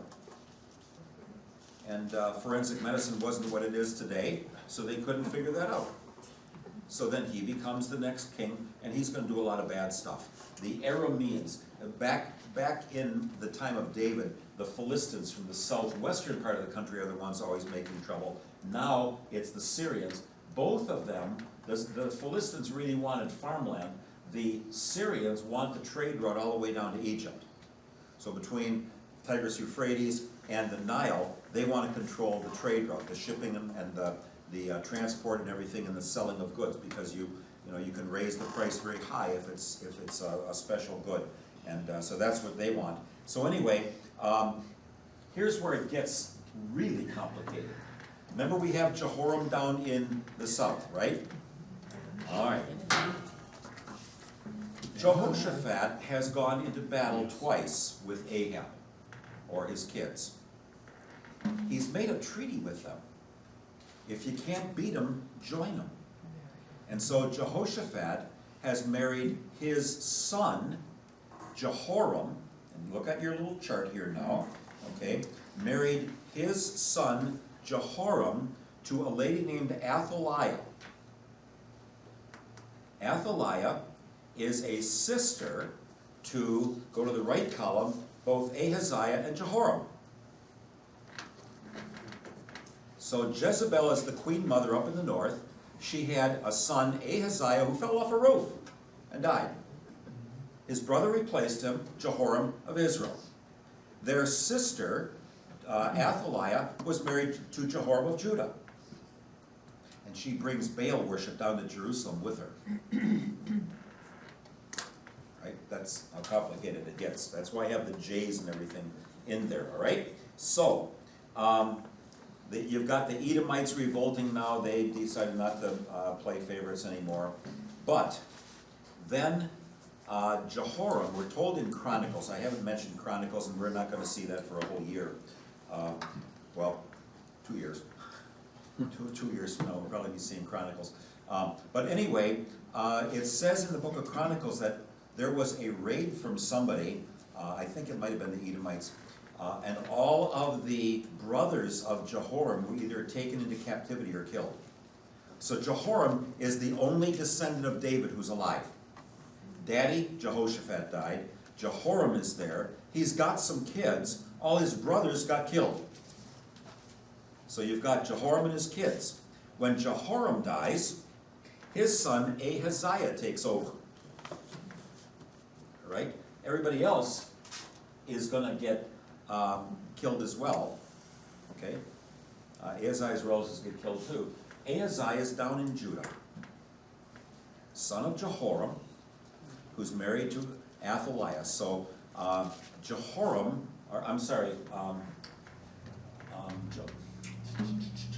make sure I say this right. Ahaziah in Judah is the grandson of Jezebel up in the north. Okay? So, Uncle Jehoram was still trying to get the land back over here. His dad, Ahab, got shot with an arrow and was killed. His brother fell off a roof. Now he's still trying to get the land of Ramoth Gilead back and all of where the Golan Heights would be and all of that are in that general vicinity. He goes into battle and he gets hurt against Hazael, who's been anointed king up in Syria. So he's home in the Jezreel Valley, up in that area where we've talked about so much here. He's the southeastern part here is where the city of Jezreel is. He's home recovering from his wounds. And mommy, Athaliah, whose brother is Jehoram of Israel, says, why don't you go see how your uncle Jehoram is doing? See how he's recovering from his war wounds. So Ahaziah of Judah goes up to see Uncle Jehoram, going to see Grandma up there as well. He's taken over for his father. And right at this point then, Elisha sends his servant to fill out the three things. Elisha will be your follower, Elijah. Jehu is to be king in the north, and Hazael up in Syria. Hazael's killed his king Ben-Hadad, names his kid Ben-Hadad just to kind of cover it as well. So, you know, I'm going to act like real smart there. And so then, Elisha now sends his servant.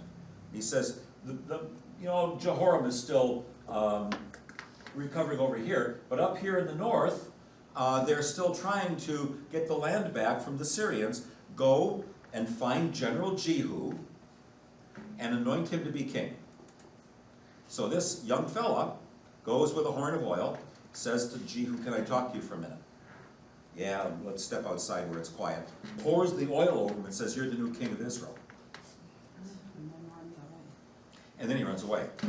Quick as a wink. He's the guy who's called the Meshuggah. The goofy oddball. Because that's what they thought of prophets. That's what you think of any religious leader. Meshuggah. Okay. So, now he runs away. When the other generals, they say, what'd that guy want? Oh, he's nothing. What did he say? He said, I'm the new king. They'll bow down. Yes, sir. And then he hops in his chariot and he drives like mad. With my students, I would always ask them, can you think of the name of the student in your class who you all knew when he was leaving the parking lot after school? And they could all come up with at least one, if not more, peeling out of, oh my goodness, there goes Fred. No, no offense. So anyway, Jehu comes running or driving very fast back home. And the king, Jehoram, thinks he's given a report on how it's going to battle. And so he says, well, what's going on here? Well, first of all, you have Joram, or Jehoram, from Israel, recovering from his wounds. Ahaziah of Judah, visiting with Uncle Jehoram to see how he's doing. Jehu says to the people who come to ask what's going on, said, what's it to you, falling behind me? And so they go, oh, that guy's driving like crazy. So Jehoram, who's recovering from his war wounds, gets killed at Naboth's vineyard, which is the 1 Kings 21 story. You, Ahab, are going to die on this property. Well, it's not him, but it's his kids. One of you ladies was asking me last week, I forget which one, about do prophecies ever not come true? They come true sometimes differently, like this. They come true, but not exactly. Elijah should have anointed Jehu and Hazael. He just has someone else do it, but it happens. Okay, so anyway, Joram dies. Jezebel gets thrown out of the window. She painted her eyes real nice with everything to doll herself up, thinking maybe she could, find a way out of this, and she did, right out the window. The trouble is that Ahaziah of Judah, who's been up here seeing Uncle Joram, they say, well, let's kill him too. Why? Because his mommy's got Baal worship going on in Jerusalem as well. Let's wipe out everybody who's approving of any Baal worship. So up in the north, they're saying, well, they're worshiping the Baal down in Jerusalem too. So let's get rid of all of them. He flees, and Megiddo is toward the western, and that's where Har Megiddo, Mount Megiddo is Armageddon. Okay, Har Megiddo. And so Jezebel dies. That's pretty much the end of these real nice little stories. And we're moving now into a little bit more of the complicated stuff, and we're going to just walk through this now. We're going to walk through this rather quickly. So, Jehu says, okay, what are we going to do with the family? Let's wipe them all out. When we get to the book of Hosea, Hosea is going to be very, very negative about what Jehu did. He says, you should kill the king, but not everybody else.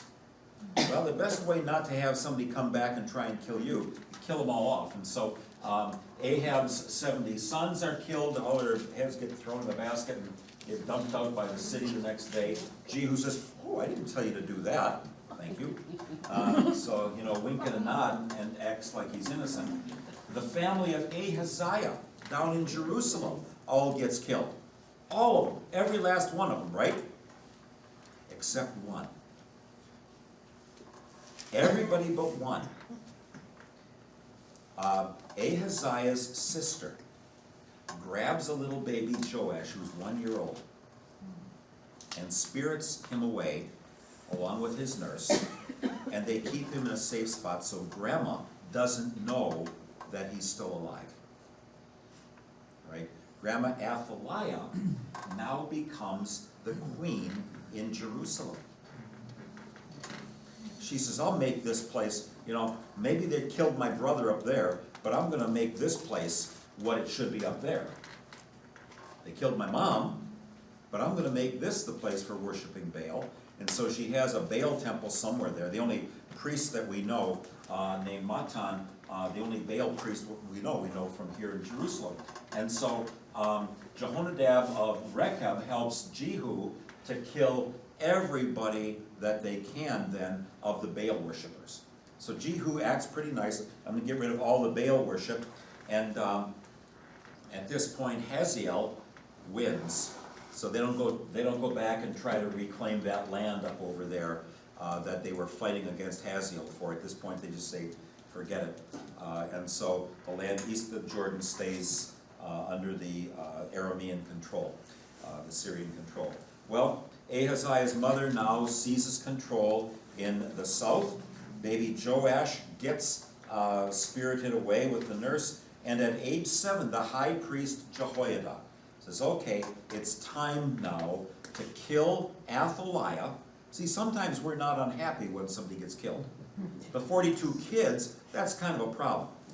But with her, we say she had it coming to her. And so at age 7, they bring Jehoash out, or Joash as he's called here, and Athaliah tries to stay in the temple. They get her out, I think, by the Horse Gate, which is later called the New Gate, going on down toward into the Kidron Valley, and they put her to death there, and get rid of her. And then Matan, the priest of Baal, and all of the others who were worshiping the Baals are all put to death as well. So they cleanse the land at that point, and everybody rejoices that they have a king. When we get to this Joash, he is the only descendant of David, male descendant left. His father, Ahaziah, gets killed up in Megiddo.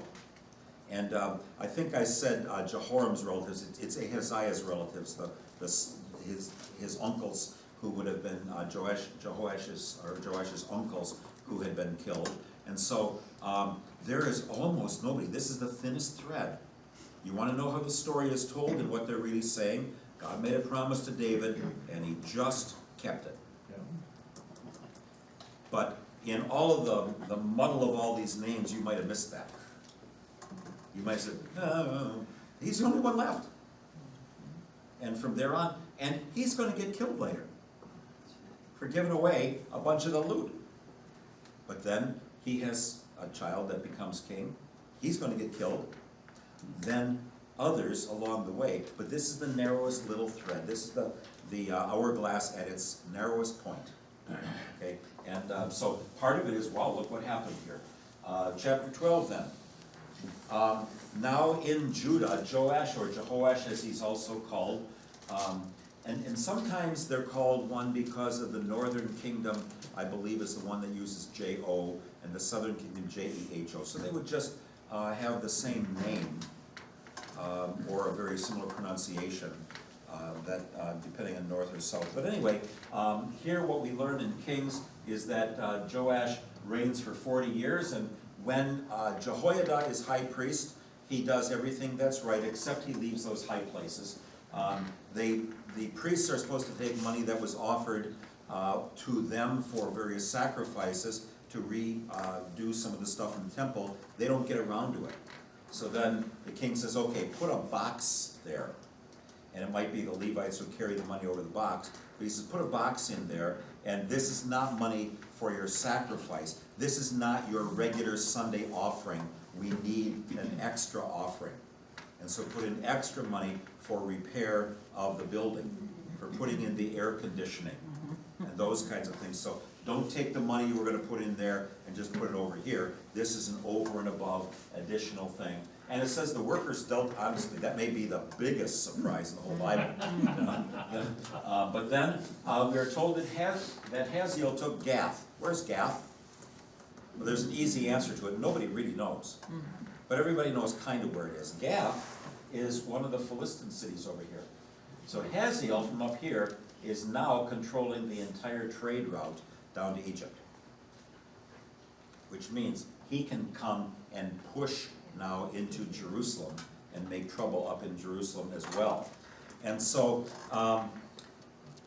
Joash is so worried about that, he takes everything that was in the temple from his dad Ahaziah's special gifts, Grandpa Jehoram's special gifts, great-grandpa Jehoshaphat's special gifts, and he takes all of that money and he gives it to Hazael and says, would you please not attack us?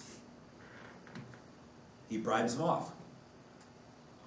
The people didn't like that. So they killed Joash. Right in the middle, which is right between the city of David and where the temple was. They kill him. Why not? Hmm? Why not? Why not? Well, we don't have many of the kings of Judah killed. We have more in the north. We don't have that many in the south who are killed. But when they do that, then that doesn't mean that they change dynasties. So we just have to wait for that one. Who's going to be king after Joash? Well, Amaziah. We'll get back to him in a minute. Now, we go back to what's going on in the north. So Jehu and Jehu and Omri each get only about 8 verses. They're the major kings. but they don't get many verses. And so Jehu, he ruled for a little while, took over, and then his son Jehoahaz takes over. He's the only kind of close to nice, kind of righteous guy in the whole bunch of them. But Hazael and his son Ben-Hadad are winning a lot of victories. This is going to be 5 generations we're going to get with Jehu. We had 4, or maybe 3, I guess you could call it, with Omri. But Jehoahaz, as he's getting attacked, pleads that there will be someone who will be sent. And then we have some things about this sacred pole, the sacred pillar, an Asherah pole in Samaria, which may be a designation or a representation of a tree. In the archaeology book that I translated, 500-page book on all sorts of stamp seals. One of the big early things that you see is a tree. Because the tree was seen, an apple tree with all the apples it produces, and so the tree is symbolic of God who produces good things for people. And often they'll have animals to the side, then goats and things like that that are around the side. Later they have not just a tree, but a depiction of a deity somehow. So anyway, after Jehoahaz, and he's none of them sound good in the north, but he's probably the only one who says, God, would you help us out a bit? Then his son takes over. So now we have Jehoash, or Joash, so look at your list here, all right? Yeah, go on the right-hand side, and you see Jehu, 842 to 815, then Jehoahaz, I just talked about him, then Jehoash. He's not far off. If you look at Joash in the south, he's 837 to 800. In the north, he's 801 to 786. So not only did we have a Jehoram in the north and south at the same time, we also had a Joash for a little while in the north and south at the same time. All right, I'm sorry. It's not my fault. I didn't write it. But anyway, it says he is very evil. And Joash in Judah got killed. He's replaced by his son Amaziah.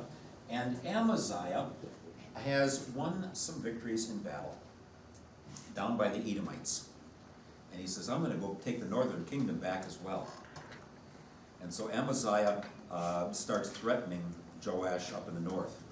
And Joash says, look, little kid, you won a little victory over a little wimpy group. Don't be coming and trying to win some big victory over me. Play in your own ballpark.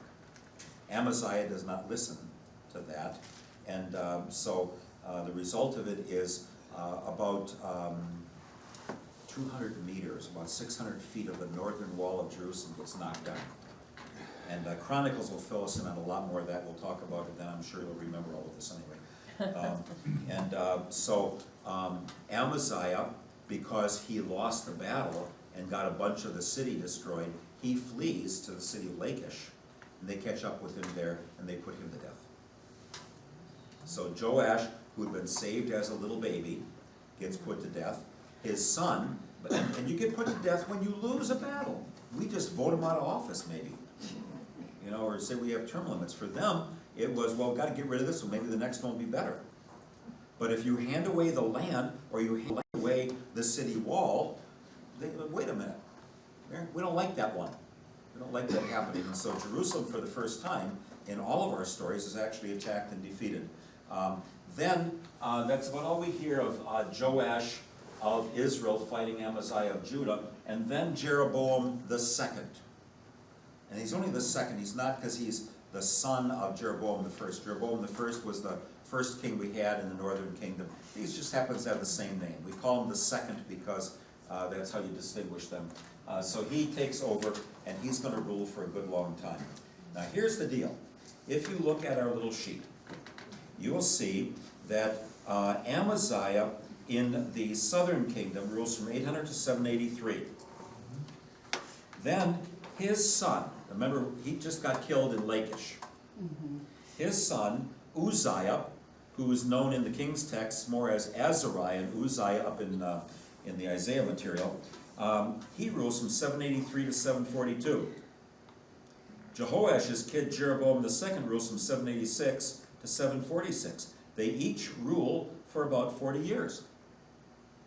And this is the same time that there had been battles. I didn't mention it in much detail, But there was a battle at Karkar, which is up in Syria in 853, where the coalition of the northern kings helped the Syrians, and the people in Assyria, northern Iraq, there were a lot of people fighting each other for power, and so they weakened each other. So there's no threat to either Israel or Judah. Jeroboam II establishes the land all the way up to the north that was once held by Solomon. Uzziah or Azariah in the south establishes all the land down to the river of Egypt. So between the two of these guys, even though they're not allied necessarily with each other, all the land that David and Solomon had that was promised to Abraham is back there, and they got about a 40-year period of peace. They thought, oh, God's kind of restoring everything to us. In fact, Jonah gets mentioned here, and it says that Jonah said, go take that land back. He's a very nationalistic prophet. Go get that land. God wants you to go get that land. And so at this point, just before Jehoash up in Israel, before he dies, and his son Jeroboam takes over, we get a little inserted story about Elisha. And Elisha had said to him, hit the ground with your arrows. He hits it 3 times, and so he wanted 3 victories, and then the Syrians beat him up good and proper with Hazael. But Elisha then dies. And not long after he dies, the Moabites are raiding. Okay? Everybody is always trying to pick clean whatever they can when they have the time to do it. Today we'd call them gangs. We'd literally call them gangs. That's what they are. So they bury Elisha, and then during a raid, they're burying a guy, and the closest grave is Elisha's grave. They shove the guy in that grave because you're going to run away.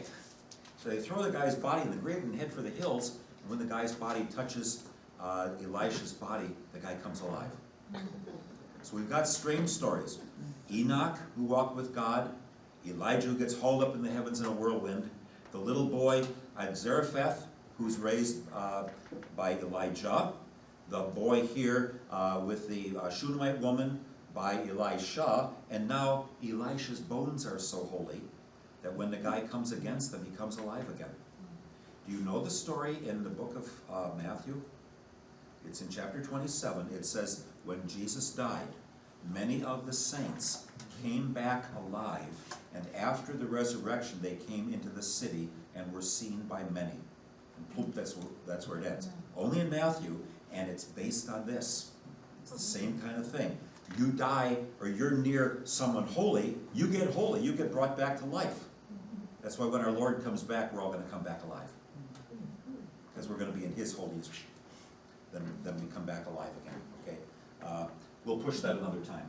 All right? But I bet you didn't know that story, Sylvia. Remember that one, Dale? When I ask people about how many resurrections are there in the Bible, I wheel through all these and I say, well, there's really only one. Because resurrection is not just coming back to life. It means to come alive and never to die again. Eternal life. Jesus is the only resurrected one. The rest of them, they come back alive and then they die again. You see some of those in like Lazarus and the widow, or the daughter of, Starts with a J. yeah. Do we I'm in think the wrong that Bible. those, in the New Testament story, that those walking around, people from the grave, stayed walking around, stayed alive for? I have told you everything the Bible says about it. Jairus. Okay, Jairus, because thank in this case, I'm thinking that when they say the boy came, is it a boy, comes alive, the dead man's body came alive, I'm thinking, okay, he came alive, he's gonna stay alive. No, he just got a little extension. We don't know. But I mean. Otherwise, he'd be around. Otherwise, we'd be talking to him. Every one of those people, Lazarus, the young man at Nain, No, I Jairus, don't mean, no, I mean, it says they were seen by many. like healed, like we go to the doctor and we get better and we have a kind of a more normal life is what I'm saying. Not a single word more is said. It's just what happened in Elisha's time happens in Jesus' time too. To let us know the uniqueness of the holiness of Jesus. Just that moment. Just that moment. So, says God remembers the Abraham, Isaac, and Jacob, the promises. They have those 3 victories, and then we go back to this story. So down in Second Kings 14, now Amaziah is ruling. It says he didn't rule the high places. The servants who killed his father Joash get killed when he establishes his kingdom. And then this is that war I was telling you about with Jehoash, where he gets 600 feet of the wall knocked down, and then the king takes a whole bunch of the treasures from Jerusalem. So I've given you that one already. Amaziah lives for some more years, but then he flees to Lachish. They didn't like the fact he got beat up, and so Azariah, the son of Amaziah, is made king after Amaziah got killed in Lachish. And then it says he built Eilat, the port, way down here, right there. Eilat and Ezion-Geber are both little ports that go on into the Gulf of Aqaba and then down into the Red Sea and do trade and all of that. That keeps going on and off. But anyway, so Azariah, also known as Uzziah, and Jeroboam are each ruling for about 40 years then. I told you about Jonah being restored. I jumped ahead of the story a little bit. Uzziah actually ruled for 52 years. But he got leprosy. Okay? And so his son becomes the co-regent. And so sometimes they will give him only the number of years that he ruled independently. And that's the number that you have here, so the number doesn't add up to 52, because they say when Jotham became co-regent. In fact, a lot of people think, so you see where it says Uzziah and Jotham as co-regent, 750 and following down to 742, and then Jotham takes over. The numbers are difficult. Let's just acknowledge the numbers are difficult, not worry about it anymore at the moment. But Uzziah, the son of the guy who got killed at Lachish, he got leprosy. So then his son is co-regent Jotham, and many of the scholars say grandson Ahaz. Also, that dad, the Jotham died while Uzziah was still alive, and so Jotham never really had an independent rule by himself. There are books like The Mysterious Numbers of the Hebrew Kings, all sorts of different ways to figure things out. And so anyway, then in the northern kingdom, we talked about Jeroboam, who established all this. They don't tell us much about all those 40 years for either one of them, but when his son Zechariah took over up in Israel after Jeroboam II died, he only rules for 6 months. They didn't like him. And so they decided that they were going to get rid of him.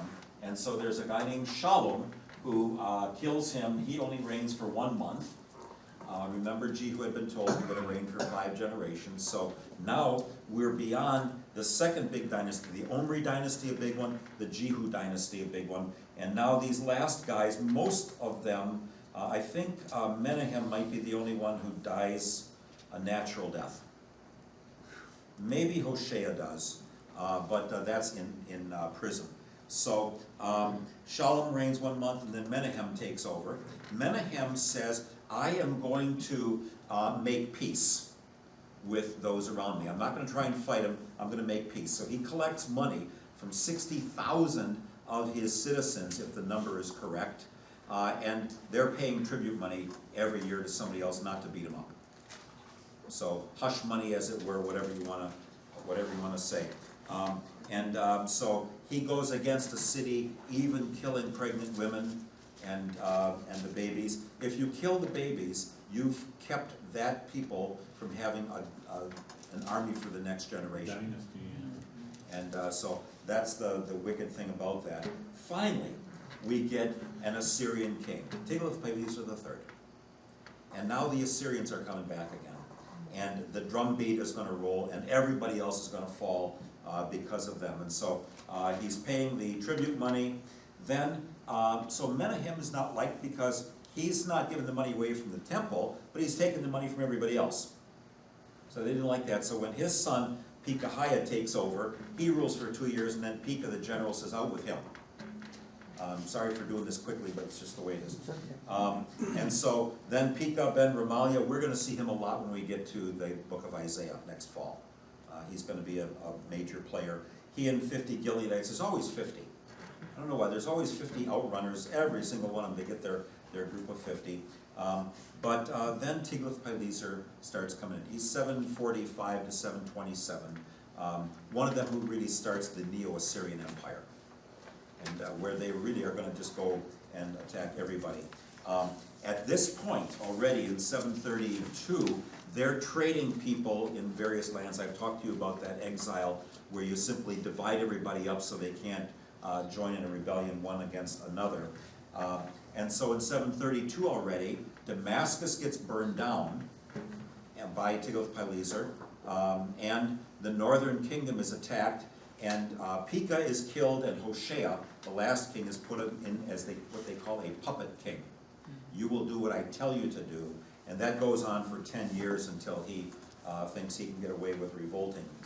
Down in Judah, we have a different king who is the co-regent Jotham that I've talked about, and he builds something about the upper gate in the house of the Lord. Nobody's quite sure what that means. And then Rezin of Syria and Pekah of the northern kingdom are going to say, would you come and join with us in fighting against the Assyrians?